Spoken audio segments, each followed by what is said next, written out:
Assalamualaikum warahmatullahi wabarakatuh. Good morning everyone. Selamat pagi semuanya anak-anak. How are you today? Bagaimana kabarnya hari ini? Fine. Oke, baik-baik saja ya, alhamdulillah. Oke, now before we start our lesson today, let's pray together. Start. Silakan berdoa bersama, mulai. Oke, finish.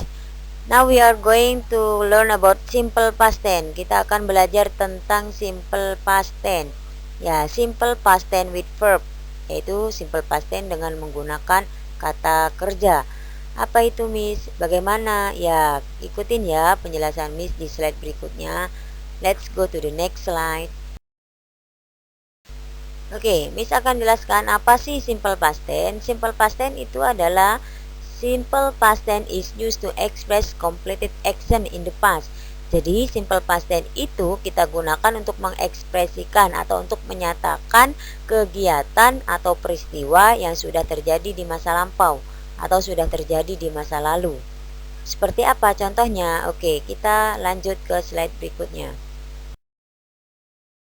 Oke, di sini sebelum Miss kasih contohnya, kalian perlu ketahui bahwa di dalam simple past tense itu kalian harus mengetahui keterangan waktunya, adverbial of time ya. Jadi adverbial of time itu adalah keterangan waktu yang biasanya ada di simple past tense. Contoh di sini ada yesterday, kemarin. Nah, berarti kalau udah kemarin berarti kan kejadiannya sudah berlalu. Benar atau tidak? Ya, benar. Jadi ketika kalian mau menyatakan kegiatan yang sudah terjadi, ya ada beberapa kata keterangan waktu yang harus kalian pakai, seperti mungkin kemarin ya, 2 hari yang lalu atau 3 hari yang lalu atau bulan yang lalu, seperti itu. Seperti ini, last night ya, tadi malam, berarti kejadiannya sudah tadi malam. This morning berarti tadi pagi. Last week ya, minggu lalu. Last month, bulan lalu. Ya, last year, tahun lalu. 3 days ago, 3 hari yang lalu. 2 years ago, 2 tahun yang lalu. Many years ago, beberapa tahun yang lalu. Nah, inilah keterangan waktu yang bisa kalian gunakan saat mau menyatakan kegiatan atau peristiwa yang sudah terjadi di masa lampau atau yang disebut dengan simple past tense. Oke, ingat ya anak-anak, keterangan waktu yang bisa kalian pakai untuk menyatakan kegiatan yang sudah berlalu bisa yesterday, last night, this morning, last week, last month, last year, 3 days ago, 2 years ago, atau many years ago. Tergantung kalian mau membuat kalimatnya memakai yang mana. Apakah kejadiannya kemarin, atau bulan lalu, atau tahun lalu, atau minggu lalu, dan sebagainya.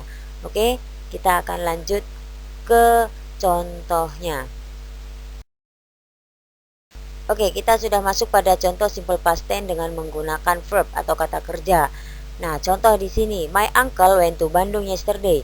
Kalian fokus di sini kata kerja yang dikasih warna merah. When di sini kan pergi artinya. Sementara mungkin kalian taunya taunya pergi, bahasa Inggrisnya adalah go. Miss kenapa when? Ya, nanti Miss akan jelaskan. Jadi kalian perhatikan dulu contohnya, my uncle went to Bandung yesterday. Nah, yesterday di sini ya, keterangan waktunya berarti menggunakan yesterday, kemarin ya. My uncle went to Bandung yesterday. Paman saya telah pergi ke Bandung kemarin. Jadi pamannya sudah pergi ke Bandung kapan? Kemarin. Berarti sudah berlalu kan kejadiannya. Nah, maka ketika kalian mau menyatakan kegiatan yang sudah berlalu ya atau terjadi di masa lampau, maka kalian menggunakan simple past tense. Dan kalau untuk positif itu kalian menggunakan kata kerja bentuk kedua. Nah, seperti di sini penjelasannya, lihat, dalam simple past tense menggunakan verb 2 atau menggunakan kata kerja bentuk kedua, ya seperti when yang harusnya kan go. Gitu loh. Jadi pergi kan go. Kenapa when? Karena kejadiannya sudah berlalu, maka go berubah menjadi when gitu loh. Jadi when ini berasal dari go. Jadi when ini kata kerja bentuk kedua, go kata kerja bentuk ke-1. Ya, ingat berlaku hanya pada kalimat positif. Miss, kalimat positif itu seperti apa? Kalimat positif itu kalimat pernyataan, tidak ada kata tidak atau tidak merupakan kalimat tanya. Itu kalimat positif. Ya, kalimat pernyataan. Oke, Miss akan jelaskan nanti di slide berikutnya kalimat positif seperti apa, negatif seperti apa, dan kalimat interrogatif atau kalimat tanya seperti apa. Oke, go next. Oke, dalam pembuatan kalimat, kalian pasti sudah tahu ya bahwa kalimat itu adalah ada kalimat positif, ada kalimat negatif, ada kalimat interrogatif atau kalimat tanya. Nah, di sini yang misalkan bahas dulu yaitu yang pembuatan kalimat positif dulu. Nah, kalau dalam bahasa Indonesia, pembuatan kalimat kan ada SPOK. Ada subjek, ada predikat, ada objek, ada keterangan. Nah, bahasa Inggris pun sama. Ada subjek, ada kata kerja, ada objek, dan juga ada pelengkap. Nah, kalau pelengkap itu boleh ada, boleh tidak. Yang penting ada subjek, ada kata kerja, ada objek. Nah, di sini S tambah V2 ditambah O itu maksudnya adalah subjek itu adalah pelakunya, kemudian V2 itu adalah kata kerja bentuk kedua, O itu adalah objek atau sasarannya. Nah, kita lihat contoh kalimatnya. Jack watched a movie last night. Jack telah menonton ya sebuah film tadi malam. Nah, kejadian Jack menontonnya itu kan sudah tadi malam, udah berlalu gitu. Maka menonton di sini kan harusnya watch. Kata kerjanya watch tanpa id. Karena di sini kalimat positif, maka memakai yang watched. Ya, bacanya watch ya. Harusnya untuk kata kerja bentuk ke satu hanya watch, tidak ada id.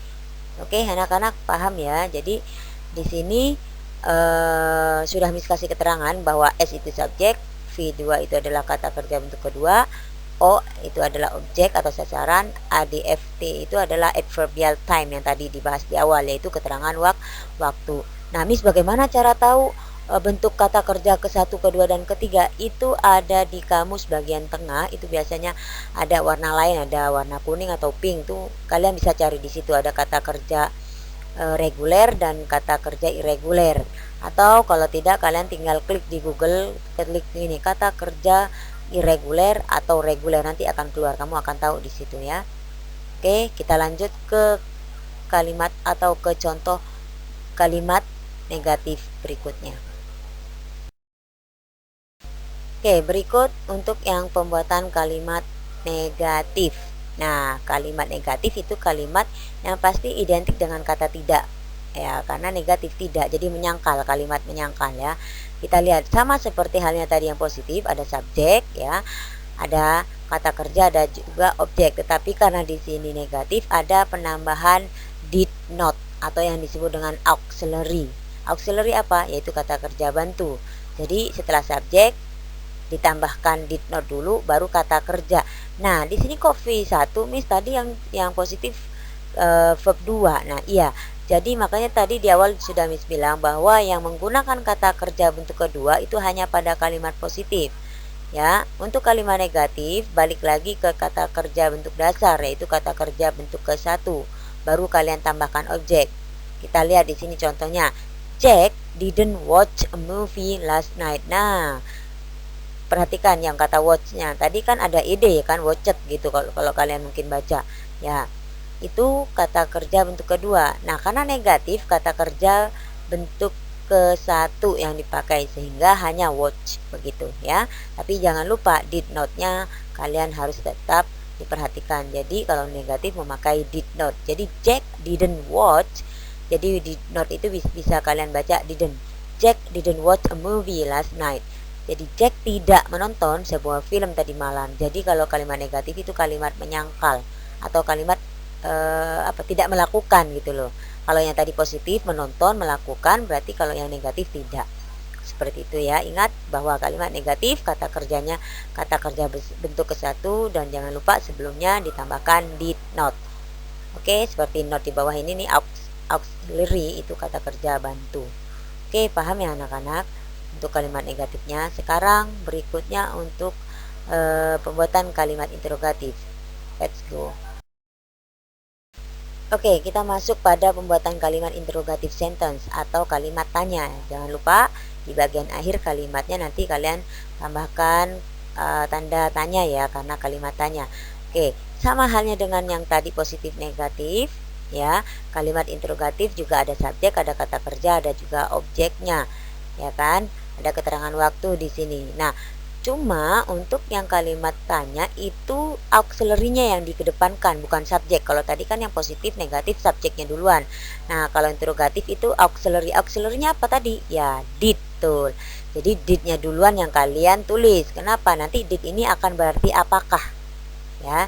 Jadi auxiliary ditambah s, subjek ditambah verb 1 atau kerja bentuk ke-1, kemudian ditambahkan objek dan ditambahkan keterangan waktu di situ ya. Mis kalau keterangannya waktunya nggak mau dipakai bisa saja ya, bisa ya. Yang penting di sini kata kerjanya sudah menunjukkan bahwa itu kalimat positif, negatif atau interrogatif nantinya ya. Oke, kita lihat contohnya. Did Jack watch a movie last night? Apakah Jack telah menonton sebuah film tadi malam? Nah, jadi kalau kalian kan suka menanyakan apa ya artinya apakah dalam bahasa Inggris. Nah, itu tergantung tensisnya. Kalau kita berbicara tensis seperti sekarang simple past tense, maka apakah itu di sini did gitu. Karena menanyakan, did Jack watch a movie last night? Apakah Jack menonton sebuah film tadi malam? Seperti itu ya. Nah, karena kalimat pertanyaan, maka membutuhkan jawaban iya atau tidak kan? Kalau iya, kalian jawab yes, he did. He dari mana? He ini dia laki-laki, gantinya Jack. Jadi yes, he did. Kemudian kalau tidak, no he did not atau no he didn't, seperti itu.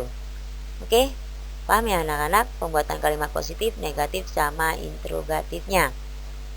Oke, let's go to the next slide. Let's go. Oke, I think it's enough for today ya. Miss pikir cukup pembelajaran hari ini ya. See you in the next meeting ya. Sampai jumpa di pertemuan berikutnya. Oke, thanks for watching. Don't forget to like, share, and subscribe. Oke, bye-bye. Assalamualaikum warahmatullahi wabarakatuh.